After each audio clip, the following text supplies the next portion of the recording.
I'm Jay Taylor. I'm the editor of a newsletter called Jay Taylor's Gold, Energy, and Tech Stocks. I'm here at the Metals Investor Forum, downtown Vancouver. It's January 18th, 2018. And I'm here with Michael Allen. He's the president, CEO, and a director of Northern Empire Resources Corp. That's a company that I recently added to my newsletter, owns some shares in my own personal account. It's a very exciting story, but it still is quite a small market cap. I'd say $78 million. Recently trading at about $1.20, I think, if I have that right. Mm-hmm. Welcome, Michael. Thank you for joining me. Thank you very much. Your focus is on the Sterling Gold property. It's a former mine. Yeah. You have an oxide deposit there. You actually have some permits, I think, for production, essentially. Correct. Talk to us a little bit about the history of the Sterling project and how you picked it up and what you plan to do with it. There's a lot of history to talk about. The Sterling project that we have now is two operations.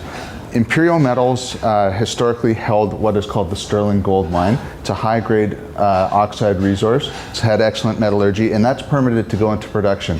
Our resource estimate, 43-101, for the Sterling Gold Mine is 230,000 ounces at 3.6 grams per ton. Wow. Permitted.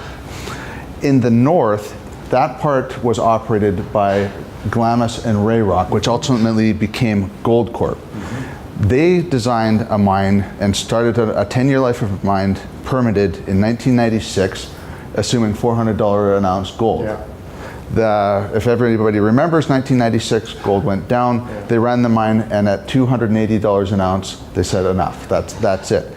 So what has happened since then? In 2005, Goldcorp dropped what was called the Daisy mine claims. Imperial staked them. Didn't do any real work on it. The total exploration expenditures on the property in the last 10 years was about $1 million of exploration. 10 years. In 10 years, yeah. Exactly. Not a lot of work. And then we acquired it. What Goldcorp retained was an inlier 11 claims, and they retained that because that was where the leach pads for the past operations, where the environmental legacy was. Those claims, those 11 claims, became what is Corvus's Mother Lode project, right, which a lot of people are hearing about. They're having some tremendous exploration success there. They recently drilled a hole 96 meters of 1.3 grams per ton, yes, 52 meters of 1.8. That's contained within our Sterling property. Mm-hmm. So there's a lot of things that are going on for us right now. In addition to the permitted Sterling Gold Mine, we have three other deposits that are left in the north in what we call the Crown series of deposits. Right. This is the Daisy deposit, which is a high-grade oxide deposit, Secret Pass, and SNA. So those three make up the bulk of our resources. On a combined scale, the total property, including the Sterling Gold Mine, is 709,000 ounces, grading 2.2 grams per ton, right, using a 1 gram per ton cutoff. Right. Very high grade for Nevada.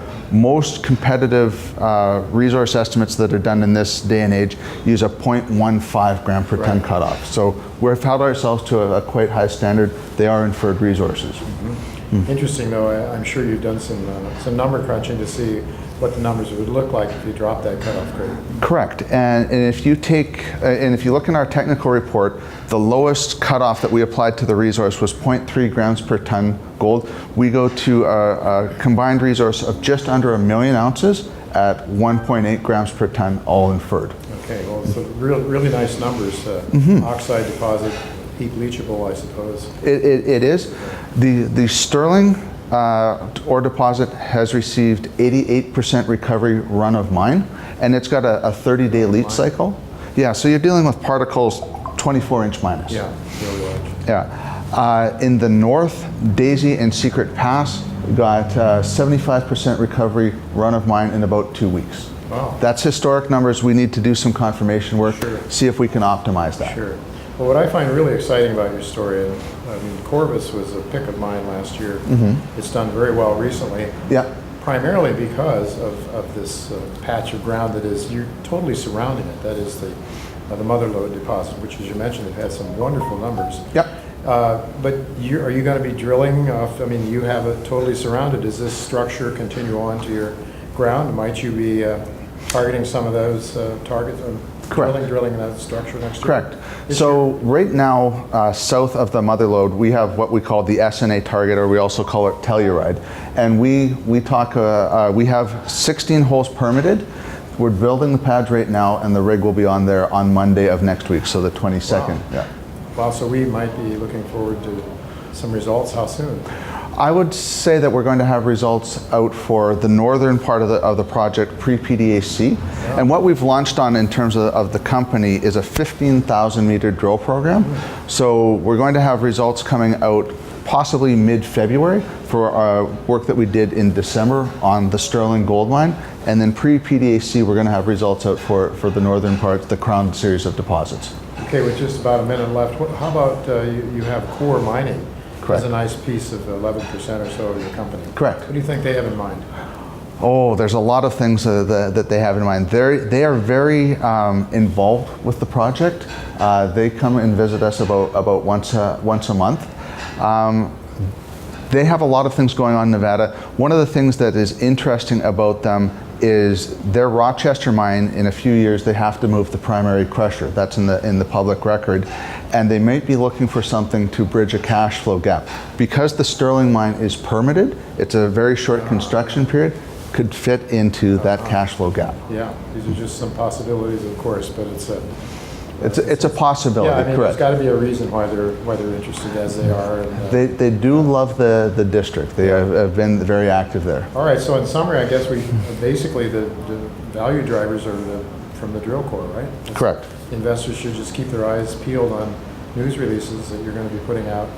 Steady news flow for now until September. Every 4 to 6 weeks, we'll have news out from now until September. It's an exciting story, Michael. Thank you very much for spending the time with us. I'm really happy I own some shares. They've done very well recently. And I expect, well, we never know, but the truth machine, as they call it, will be speaking shortly, and we're really looking forward to that. So thanks again for spending the time with me today. No problem.